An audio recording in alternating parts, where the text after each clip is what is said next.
Üks asi et maailm ei tööta sirgjoontes. Kui sa tahad metslooma kätte saada, siis ära sirgeid jooni pane kuhugi, sest loodus lihtsalt ei ole sirgjooni. Need on inimese välja mõeldud asjadeks. Ja teine asi on see, et 0 ja 100 vahel on veel 99 numbrit. Ehk ei ole olemas nii, et kui on nagu, et ei olemas paha ja hea ja paha. Et nii-öelda selline ei ole duaalne variant, et kas, et tegelikult me maailm ei ole digitaalne, et me ei ole 0-1 süsteemis ja tegelikult maailm on ikkagi analoog, et me kogu aeg loome juurde, kogu aeg tekivad mingid uued seosed. Et nii-öelda kaitsemehhanism on loodud, eks ju, kaitsmiseks.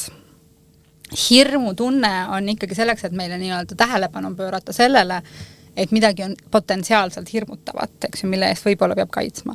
Probleem on see, kui ma hakkan kaitses elama ja kui ma hakkan ennast määratlema kaitse kaudu. Ja see on nüüd see, et ongi see, kui ütled, et kui ma lähen seda tiitlit kaitsma, siis tähendab seal on juba hirm ilma jääda.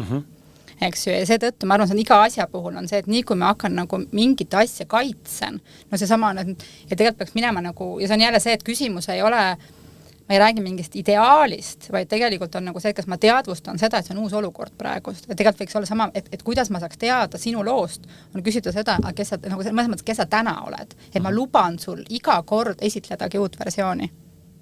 Ja mitte sa ei ole mitte lojaalne mulle ja minu loole, vaid kuidagi moodi ma nagu respekteerin seda sinu õigust enesemääratlusele.